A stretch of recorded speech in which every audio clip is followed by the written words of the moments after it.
नमस्कार, बेड़िया 4 बजे के मध्य समाचार में अपने के स्वागत है। हम लाल बाबू शुरू करे छे अभी तक के प्रमुख समाचार से।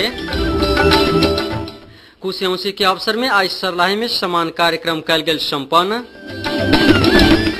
नवगठित नेकपा माओवादी के महाधिवेशन पुष अंतिम हफ्ता में होय के भेल निर्णय।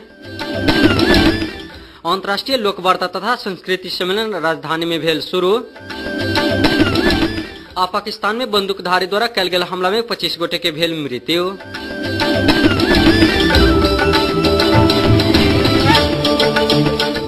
अब समाचार विस्तार से। कुशेउसी के अवसर में आज पद्म भुवनेश्वरी वृद्धा आश्रम नेत्रगंज द्वारा एक ज्येष्ठ नागरिक का एक शहीद परिवार के सम्मान कल गेल है। हरिपुर के 108 वर्ष के अब्दुल रहीम के ज्येष्ठ नागरिक के रूप में सम्मान कल गेल है। अतरौली के शहीद परिवार के भगवतिया देवी के वृद्धा आश्रम के संस्थापक वासुदेव कोइराला के अध्यक्षता में भेल सम्मान कार्यक्रम में प्रमुख जिला अधिकारी ऋषिराम ढकाल, प्रहरी उपरीक्षक राम प्रसाद श्रेष्ठ, सशस्त्र प्रहरी उपरीक्षक मोहन केसी के सहभागिता रहलान। तहिना कुशेउसी के अवसर में 20 गो हिंदू महासंघ लालबंदी के आयोजना में वृद्ध आश्रम में भजन कीर्तन के आयोजना कल गेल था। अनेरा 144 से हो वृद्धा आश्रम में फल फूल वितरण कैले छल।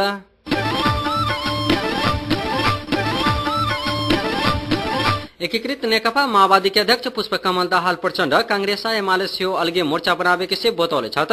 वो अपने सब जगह और दल संग मिलके कांग्रेस एमाले से मोर्चा बनाला पर बढ़िया हो से सुझाव दिलाना। 3 दिन अगाड़ी 21 दल के संयुक्त संघीय लोकतांत्रिक गणतांत्रिक गठबंधन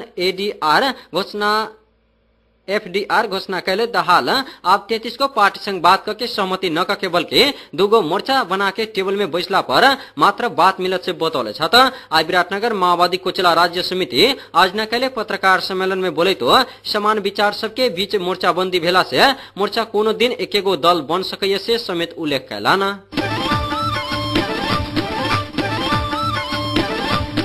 नवगठित नेकपा माओवादी के महाधिवेशन पुष अंतिम हफ्ता में ही होय के भेल है। पोलिट ब्यूरो बैठक के निर्णय सार्वजनिक करे के लेल आज पार्टी केंद्रीय कार्यालय बुधनगर में आयोजित पत्रकार सम्मेलन में पार्टी प्रवक्ता पंफा भूषाल आगामी पुष 25 गते से काठमांडू में ही महाधिवेशन करे के निर्णय कैले से जानकारी दिलाना। बैठक महाधिवेशन के लेल पार्टी सचिव नेत्र विक्रम चंद के नेतृत्व में 11 सदस्यीय महाधिवेशन मूल व्यवस्थापन समिति गठन कैल गेल है। एकीकृत नेकपा माओवादी से विभाजित भे के नया पार्टी गठन कैला बाद नेकपा माओवादी पहली बेर महाधिवेशन करे में लागल है। पार्टी विभाजन बाद एकीकृत माओवादी माघ 15 से महाधिवेशन करत।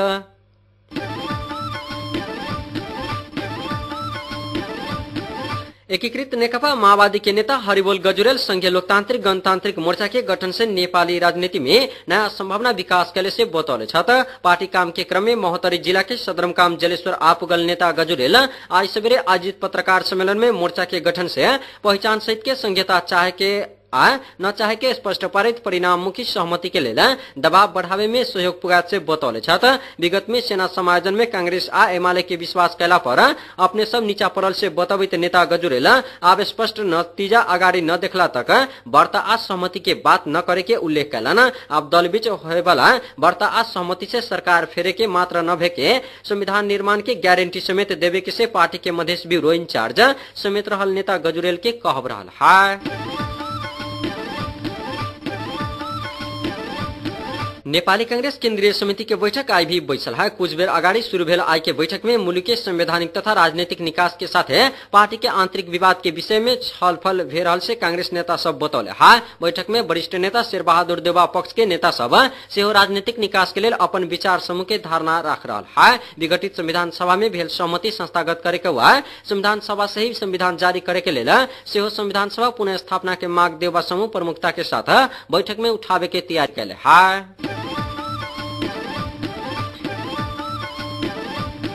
परीक्षा नियंत्रण कार्यालय सानोठी साउन 17 गते से 24 गते तक संचालन कैले प्रवेशिका अर्थात एसएलसी पूरक परीक्षा के नतीजा यही भादो महीना के अंतिम हफ्ता तक में प्रकाशन करे के भेल है। मुल्क भर से 1,24,000 परीक्षार्थी सहभागी पूरक परीक्षा के परीक्षा फल भादो के अंतिम हफ्ता तक प्रकाशन करे के तैयारी में कार्यालय रहल से कार्यालय के उप नियंत्रक अंबिका प्रसाद रेग्मी बतौलन। कार्यालय गेल चैत 7 गते से 16 गते तक संचालन कैले एसएलसी परीक्षा में बेसी में 2 विषय तक अनुतीर्ण होय वाला परीक्षार्थी के लेल मौका परीक्षा के रूप में पूरक परीक्षा संचालन कैले है। परीक्षा में सबसे बेसी गणित विषय तै के बाद अंग्रेजी आ विज्ञान विषय में परीक्षा देवे वाला परीक्षार्थी सब रहल है।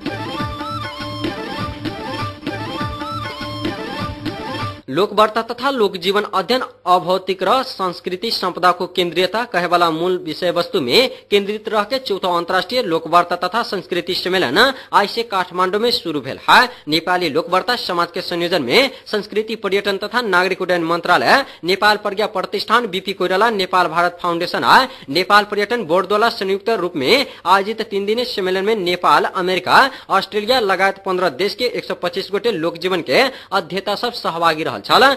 उ सहभागी लोकवार्ता के विविध आयाम में केंद्रित रह के 115 कार्य पत्र प्रस्तुत करत तथा एगो कवि सिद्धिचरण श्रेष्ठ के शतवार्षिकी के संदर्भ में सम्मेलन में उनका सम्मान में अंतर्राष्ट्रीय कवि गोष्ठी से आयोजना होय के कार्यक्रम रहल है। संस्कृति पर्यटन तथा नागरिक उड्डयन मंत्री पोस्ट बहादुर बोगटी सम्मेलन के उद्घाटन करत लोकवार्ता तथा संस्कृति के जीवित राखे के लेल सम्मेलन महत्वपूर्ण योगदान पुगा से विश्वास व्यक्त कयलन।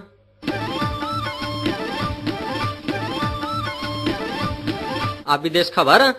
उत्तरी पाकिस्तान में भेल एक हमला में शिया समुदाय के 25 व्यक्ति के मृत्यु भेल है। राजधानी इस्लामाबाद से करीब 150 मीटर उत्तर में पड़े वाला मनसेर जिला में भेल घटना में वो व्यक्ति सब मारल गेल है। रावलपिंडी से गिलगित इलाका तरफ जा रहा बस रोक के हथियारधारी सबके हत्या कैले छल। अधिकारी सबके अनुसार बस से यात्री सबके बाहर निकाल के हत्या कैल गेल है। पछिला समय बालूचिस्तान प्रांत में भड़कल जातीय हिंसा के कारण हजारों व्यक्ति विस्थापित समेत भेज चुकल है। मध्य समाचार के अंत में प्रमुख समाचार एक बार फिर से। कुशे औंसी के अवसर में आज सर्लाही में समान कार्यक्रम कैल गेल संपन्न। नवगठित नेकपा माओवादी के महाधिवेशन पुष अंतिम हफ्ता में होय के भेल निर्णय। अंतर्राष्ट्रीय लोकवार्ता तथा संस्कृति सम्मेलन राजधानी में भेल शुरू। पाकिस्तान में बंदूकधारी द्वारा कैल गेल हमला में 25 गोटे के भेल मृत्यु। यही के संग बेरिया 4 बजे के मधेश समाचार यही ठाम संपन्न होइया। हम लाल बाबू जाय के आज्ञा चाहे छी। सुनते रहू रेडियो मधेश। नमस्कार।